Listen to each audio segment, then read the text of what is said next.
Hey everyone. This is the lecture for week 4 of class. We're going to be talking about the about poverty and federal efforts to fight poverty. And so part of that means we're going to be talking about federal government spending and taxes, and then sort of what constitutes poverty. And so, as you can imagine, there's actually quite a bit of conflict over sort of how do we define poverty. There's a definition known as absolute poverty, and that's below a standardized line. Um, and we could have lots of discussions about where that line should be appropriate, or where it's appropriate to place that line. But of course, one of the criticisms that comes pretty easily to mind is that living in a high cost area, say New York City, is a heck of a lot different than living in a low cost area, say some part of some other part of New York State. You could make the same arguments about sort of different parts of California, so on and so forth. And so that gets us to this relative poverty, which is related to the incomes of others. So it's percent of some area median income. If you fall a certain percentage below sort of the median income, a person could be classified as in poverty relative to others in the area. And so that at least takes into account sort of cost of living and the geographic needs. But what happens if people move? What happens if sort of the cost of living changes in a certain area, as it does from time to time? And so there's a third sort of definition, and that's really subjective poverty, and that's really kind of based on some kind of assessment about how much people really need. One of the examples of sort of a subjective definition of poverty is this thing called the deprivation index. And that's really a determination of the level of income or resources needed to survive. The U.S. poverty line originated in 1964. It was developed by a woman named Molly Orshansky, and it was based on the cost of sort of food for a given area. She used this assumption that people, it was a family of three, and people spent approximately a third of their income on food. This guideline has been used for years and years and years and years and years, and there was a long time where it wasn't kind of adjusted. It is adjusted now. This is the most recent poverty threshold information I could find for the U.S. And as you can see, they break out the lower 48 states and then Alaska and Hawaii. So people in Alaska and Hawaii, because those are higher cost of living areas, sort of have a slightly higher poverty threshold. So it's easier essentially to find oneself in poverty. Now, what's interesting to me is that this sort of splits the difference between absolute and relative.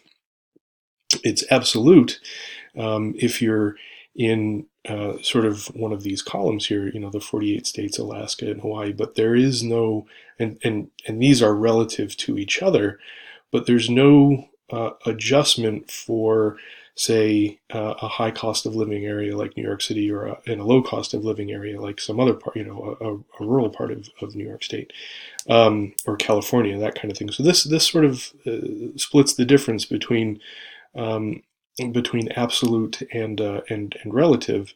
And as you can imagine, there's quite a few problems with this poverty threshold. So let's sort of talk about sort of what constitutes the population of poor people. Poverty is generally increasing in the U.S. You can see sort of the breakdown here. So there's sort of a disparity based on of populations in color. If there were no disparity, these numbers would be much more equal. But since populations of color, since populations of color have a higher rate of poverty, we can conclude that there's a disparity. This has been true. This idea that female-headed households are impoverished has been true sort of throughout the history of the United States, and so just under a third, or just over a quarter, I guess, of children in female-headed households are living in poverty. And so this sort of relates to this idea of undeserving and deserving. I mean, are children do children deserve to be? Are they a deserving group? Or do they deserve to be recipients of aid? I mean, arguably, children haven't made decisions that have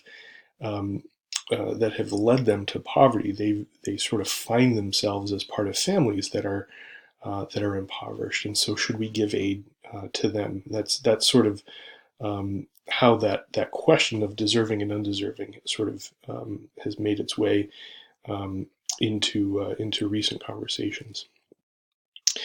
A lot of sort of our policy responses to poverty have been built around this idea of poverty and capabilities, which actually sort of let me just zip back a couple of slides here, which is actually sort of akin to this idea of subjective poverty and the deprivation index that we talked about here a few minutes ago. So this capabilities idea defines poverty as sort of the absence of opportunities to be sheltered, well-nourished, adequately clothed, and healthy, and sort of participate in the community, whether that means going to school or working, doing all the things that sort of one has to do. And so this idea of a capability assessment, it explores which groups have the capability to succeed, and then gives aid to them. So the sort of argument is listed in green at the bottom of the screen. The policy supports then seek to increase access to these opportunities to advance a capacity building state. And this is sort of the approach we've taken. Again, if we go back to this idea of deserving and undeserving, that's sort of implicit in the second bullet point here, that capability assessments explore which groups have the capacity to lift themselves out of poverty. And so groups that are considered deserving of need are groups that have been assessed to have the capability to lift themselves out of poverty. And that's sort of how our federal responses to poverty have been structured. Now I want to take a second and share with you sort of two different perspectives on poverty.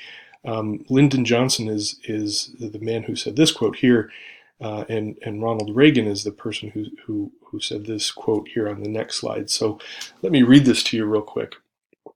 And sort of as I do, keep in mind that Lyndon Johnson had a pretty aggressive and comprehensive set of programs intended to fight poverty, and so he viewed the role of the federal government as one of the roles he viewed of the federal government was that it has the responsibility to alleviate poverty and suffering.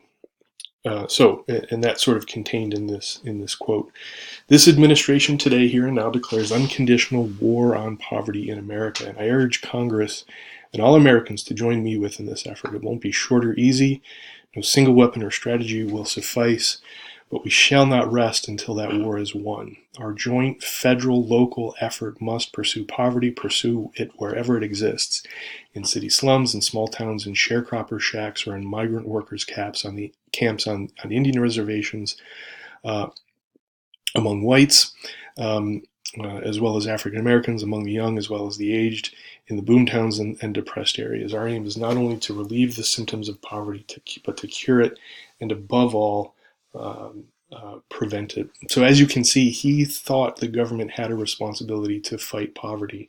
And that's a very sort of prototypical democratic way of, or liberal Democrat way of sort of thinking about poverty. Ronald Reagan, on the other hand, thought that, so this sort of embodies the kind of conservative viewpoint. He thought that government should stay out of people's lives, and that people had a responsibility to lift themselves up out of poverty. In the welfare culture, the breakdown of the family, the most basic support system, has reached crisis proportions.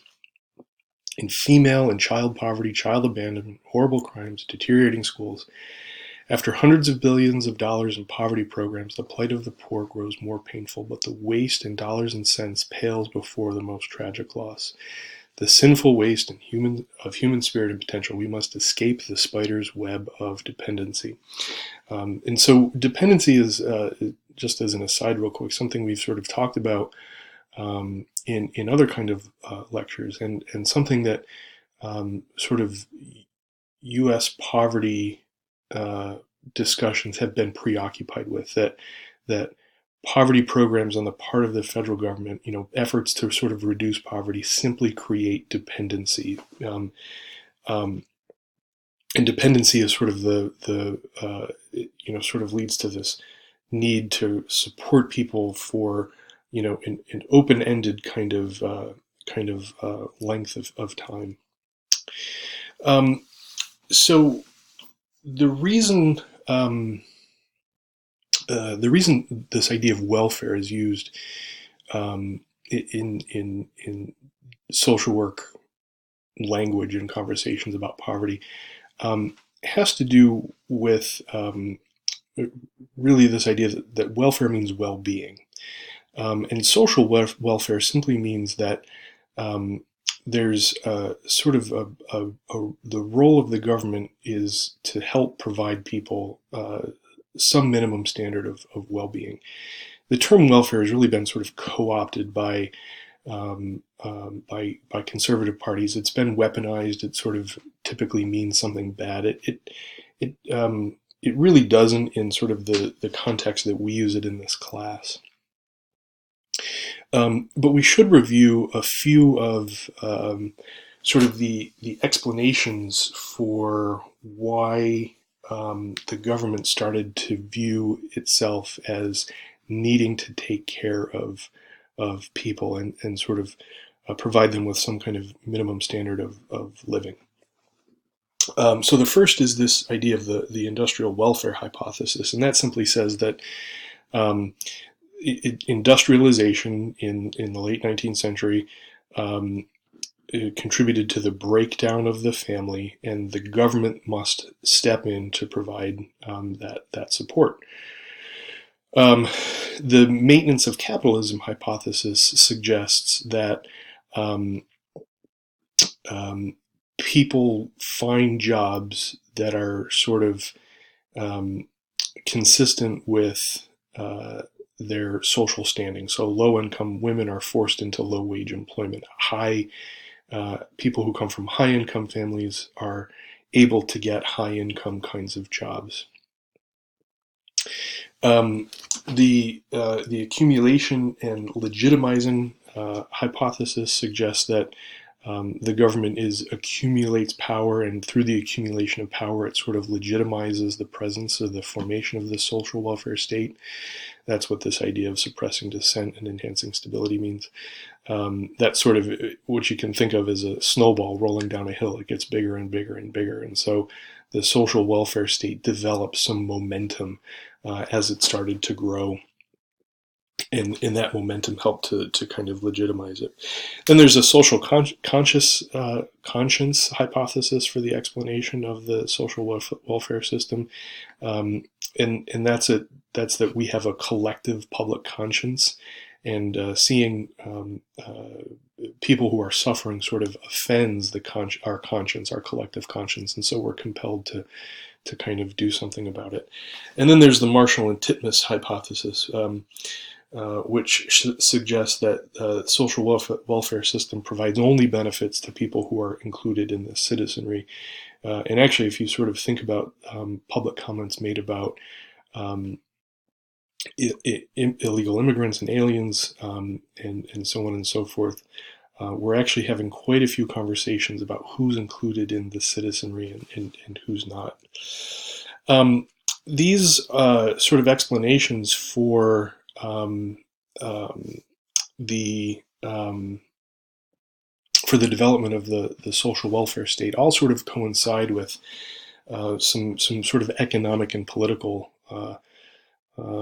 schools of thought, and we could spend sort of an entire semester on any one of these. I think as long as you know the names of them, that's okay. But Keynesian economics was named after an economist named John Maynard Keynes, who essentially argued that the laws of supply and demand are what govern prices. Supply side economics says we can sort of mess with the laws of supply and demand. If we increase supply of something, that's going to decrease the price, assuming demand remains constant. Ronald Reagan was a big supply side person, and supply side economics really sort of don't work in our sort of historical assessments of them. Democratic socialism, so people like Bernie Sanders, Andrew Yang, some of the more progressive and liberal Democratic candidates are often considered democratic socialists. And that's democratic socialism essentially argues that the government has to provide healthcare, education, sort of all of the sort of all of the different necessities that we need. Maybe not things like housing, but they might subsidize housing. And then there's different sort of formulations of neoconservatism, neoliberalism, and libertarianism. In essence, though, the development of the social welfare state is that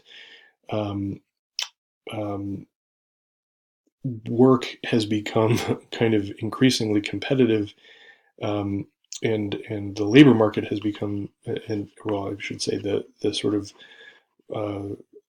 foundation of capitalism and enterprise has become sort of increasingly competitive. And one of the places that businesses have been able to economize is in worker wages and things like that. That's been particularly true since sort of the advent of globalization. We're probably past the zenith of globalization at this point, but we saw sort of globalization throughout the 90s and the 2000s.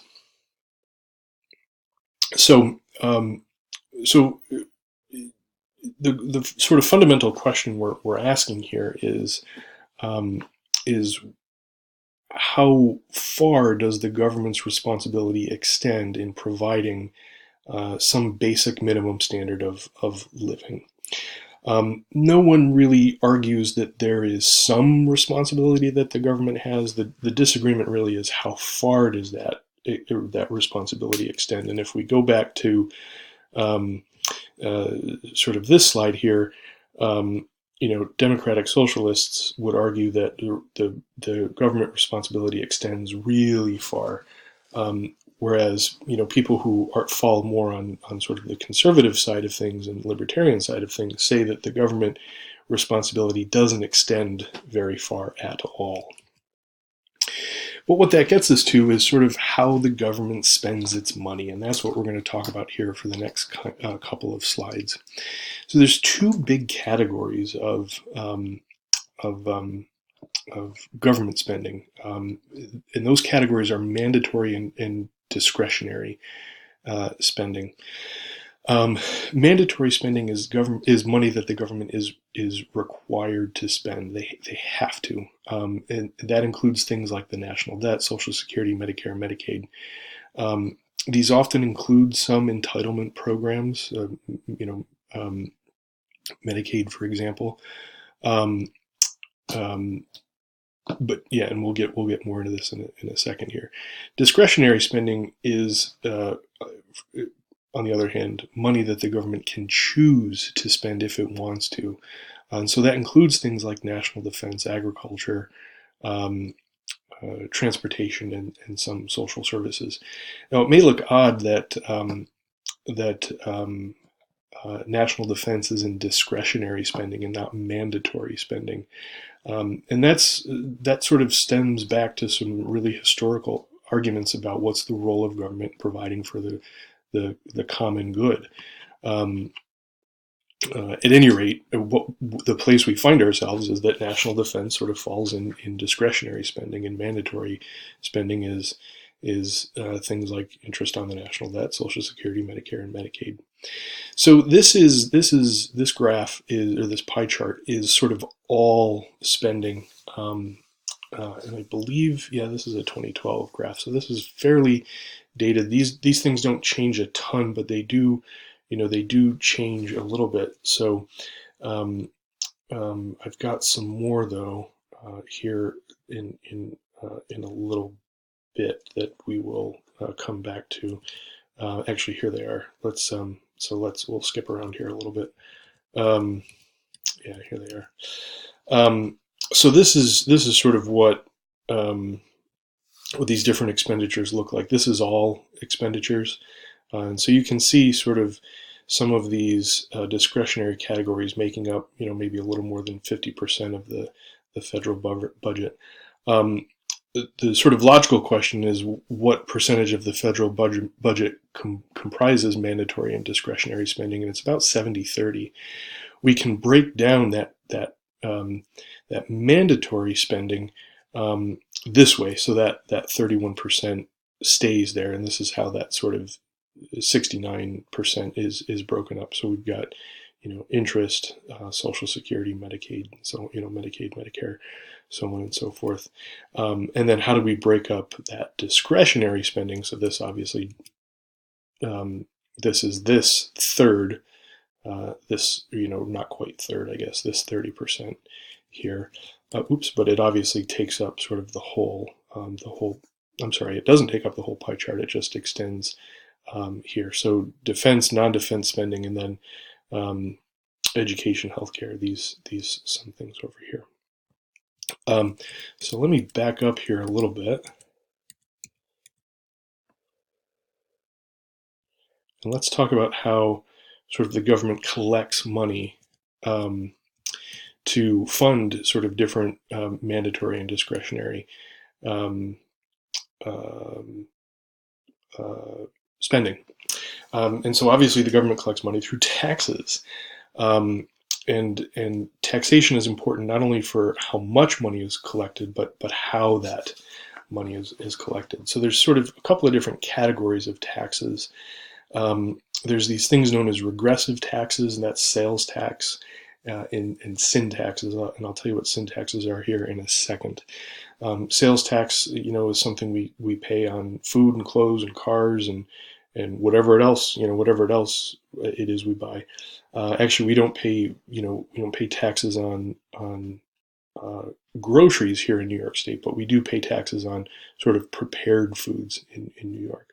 So sin taxes are taxes on things like tobacco, alcohol, sugary drinks, candy, that kind of thing. So what the government is trying to do through sin taxes is incentivize behavior, right? If we make alcohol more expensive, people are less likely to drink it. If we make, cigarettes and tobacco more effective, people are going to be less likely to consume them. The other sort of category of taxation is a progressive tax, and that's really the income tax. And so it's progressive because people pay a larger and larger share of their income as their incomes increase. If we had a flat tax, for example, everyone paid 15% of their income to taxes, that would actually be considered a regressive. That would actually be considered a regressive tax, much like it would essentially be a sales tax. There are occasionally people who run on sort of flat tax platforms. Steve Forbes did it in the 90s. Herman Cain did it in the 2016 election. Most social welfare spending then sort of comes from the federal government in the form of block grants, and it's given to states. And then states are able to distribute that money how they want to. One of the challenges with that, though, is that states can be impacted by economic downturns, and they're often more vulnerable to economic downturns than the federal government is. And that's simply because the federal government is bigger and sort of more dispersed throughout the economy than sort of a state government is. State governments are also often required to balance their budgets. They're not allowed to run deficits. That's not universally true, um, but it is true in some states. Let me just, I'll put myself up here, there. And so most people would point out that not only does the federal government have a role in alleviating poverty, but so does the private sector. Um, and it is true that sometimes the money to alleviate poverty comes from the federal government. It's awarded to state grants in the form of block grants, and then states award money to individual sort of for-profit and nonprofit entities to actually perform the services that alleviate poverty. Um, but there's sort of a broader role of the private sector in alleviating poverty as well. And that can be through sort of charitable donations, through employment, and that kind of thing. So tax expenditures are a way to also alleviate poverty, and that's essentially a mechanism that doesn't have sort of the stigma associated with it, like SNAP or WIC would. There's a particular stigma, but tax expenditures are a way to sort of let people either keep their income or return some of that income to them. And so some of the most effective anti-poverty programs have actually been tax credits and benefits and deductions. That includes things like the mortgage interest deduction, which of course you have to own a house to benefit from, the child tax credit, and then untaxed retirement savings. That sort of that sort of allows people to build their own sort of nest egg for caring for themselves in retirement. The problem with tax expenditures, though, is that they represent a lost revenue. That's money that the government then doesn't have available for those big categories of mandatory and discretionary spending that we've seen. The other issue is that tax expenditures, tax credits often disproportionately benefit people of moderate and high incomes. For example, they're the people who are able to set aside part of that income for retirement, and those are the people who are able to purchase houses. So if we're really talking about, sort of the most impoverished, the most vulnerable, those direct forms of aid, SNAP, WIC, so on and so forth, are going to be what's most beneficial to them. So I'll skip these since we kind of talked about these already. The U.S. devotes a pretty small percentage relative to other countries to sort of welfare spending and poverty alleviation programs. I've got some charts coming up here in a second. Our taxes are lower as well, and so this, as you can see here, the U.S. is this purple. This purple line. I believe since 2010 that the U.S. has actually traded places with Canada, although I can't be sure. Canada has a pretty robust social welfare system, but as you can see, we're much lower than sort of other comparison countries. So one of the big sort of direct forms of aid was TANF. And TANF replaced AFDC, Aid to Families with Dependent Children. AFDC was sort of welfare as we know it, or as most people think of it. TANF was passed in '96 under Clinton, and so it made a couple of important changes that social workers probably need to know about it. It ended a sort of lifetime entitlement, so people are now limited to 5 years of aid. It increased the emphasis on work. It returned a lot of control with states to states, which sort of preempted this race to the bottom. So it incentivized states to actually have more more costs and more poor people. There was a devolution model that was sort of implemented, and then it cut off lawful permanent resident recipients in the U.S. who had been here for fewer than 5 years. This is a blurry chart, but what it's generally showing is that the caseloads, the people receiving TANF, have declined even in years when poverty has increased. And so we would expect TANF consumption to increase when poverty increases, but the fact that it's decreased means that the program simply isn't benefiting people as much as it could.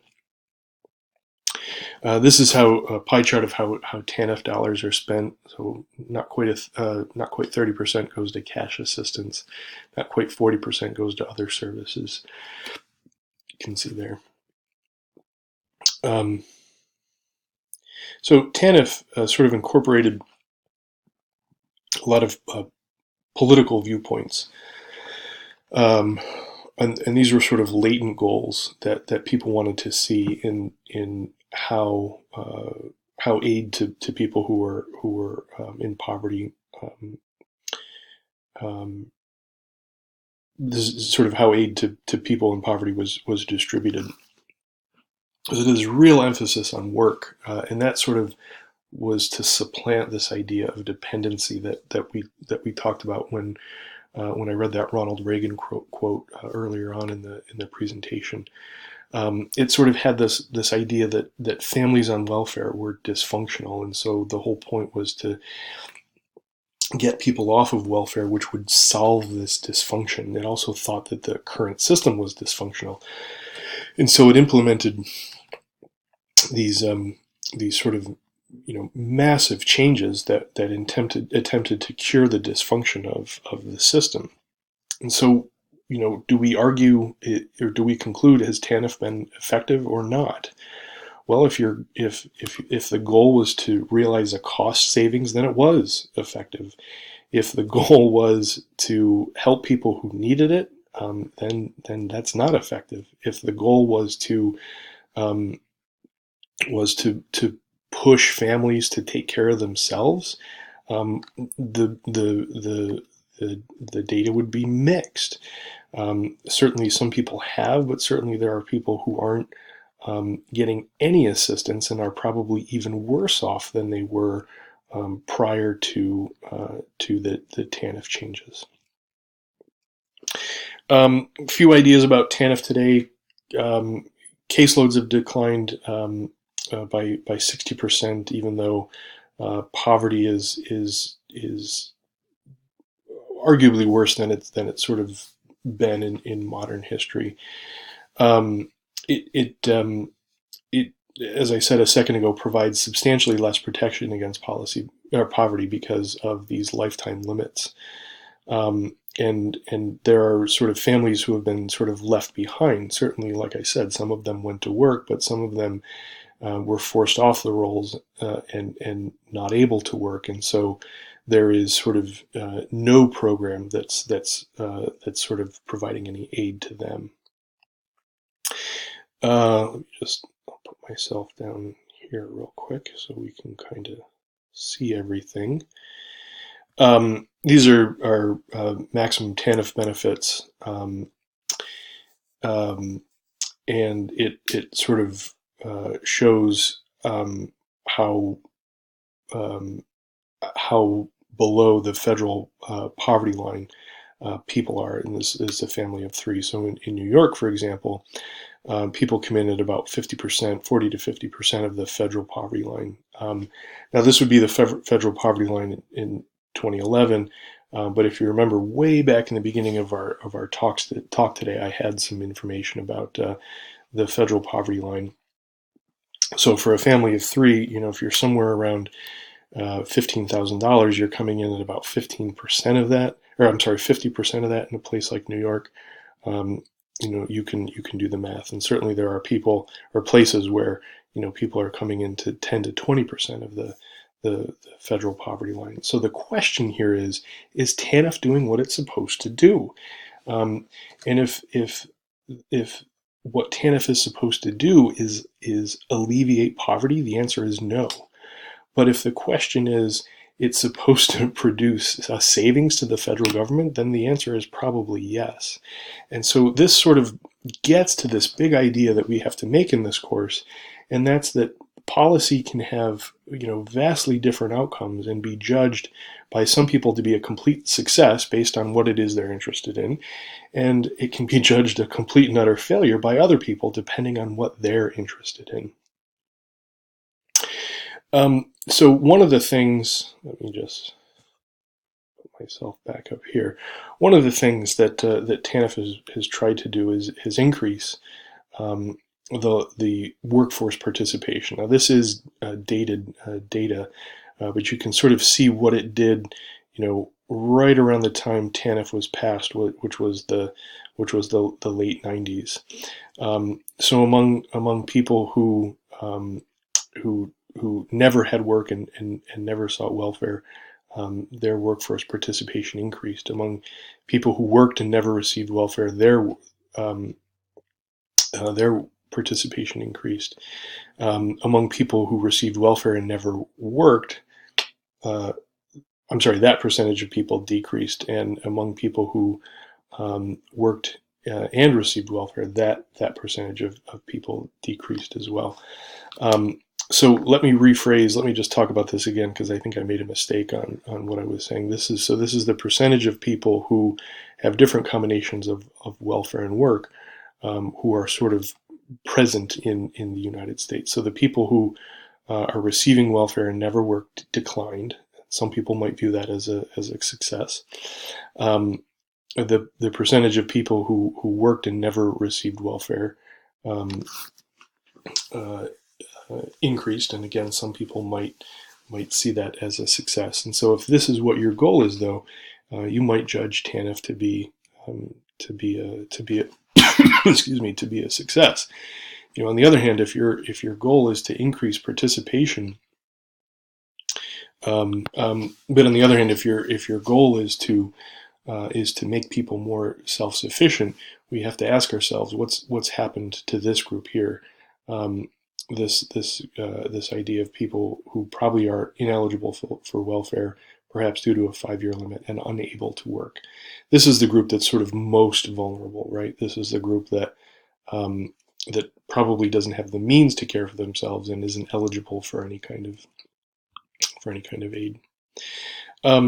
During the recession, TANF was hit pretty hard. It has been judged sort of to be a pretty weak safety net before then, but caseloads increased just by 16% in 2010, which is sort of the depth of the recession. And contrast that with the number of unemployed, or the percentage of unemployed, which increased by 88%. Now, that wasn't to say that 88% of people were unemployed. It's to say that the unemployment rate increased substantially. And so we would see those numbers change much differently had TANF been sort of a robust social safety net. But there's a number of things that sort of dissuade people from ever seeking TANF in the first place, and that's long waits for appointments, delays in the processing of applications and paperwork. It's a significant amount of paperwork.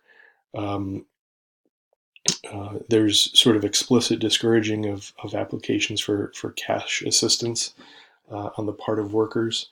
Lots of recipients were sort of terminated due to time limits. And then there's a huge stigma. And again, there's a robust discussion on whether or not there should be stigma, right? Some people think stigma is a good thing because it discourages people from seeking aid and arguably encourages them to take care of themselves. So SSI is another anti-poverty program. There's the eligibility is based on aid, blindness, or disability, plus some assessment of assets or means testing. So SSI is a federal entitlement, so it would fall into that category of mandatory spending. About 8.2 million recipients back in 2013, an average payment of about $500. The Earned Income Tax Credit is also an anti-poverty program. Let me just this down here. We talked about sort of tax expenditures a little while ago. And the idea here was to decrease the impact of payroll taxes on low-income families and encourage families where a member didn't work to enter the workforce. So this is sort of a thing that's outside of the role of stigma, because it's not something that people see or are aware of to others. And then SNAP is another anti-poverty program, which stands for Supplemental Nutrition Assistance Program. Again, about $500 a month for a family of three. About 50 million recipients, I believe, in today's in today's numbers. WIC for kids and pregnant women, kids under 5 and pregnant women, is intended to increase quality of nutrition for that population. So who gets SNAP? About 90% of participants are in households that have a child under age 18 or a person 60 years or older or a disabled person. SNAP is a pretty effective anti-poverty program, kept about 5 million people out of poverty and lifted a number with children out of poverty as well. The number of SNAP households with earnings has increased, and so if the idea here is to encourage people to work and ultimately remove themselves from sort of government roles, SNAP is arguably doing what it should be. And I'll conclude here with just a few other anti-poverty or public assistance initiatives here. Public transportation is often viewed as a public assistance initiative. Allowances or credits for having children, childcare subsidies, living wage, the fight for 15. These are all sort of anti-poverty programs. A basic income grant is one of the things that Andrew Yang, the presidential candidate, is talking about. He wants to provide everyone with a monthly stipend of, I believe it's $1,000. That's sort of a basic income grant. Some people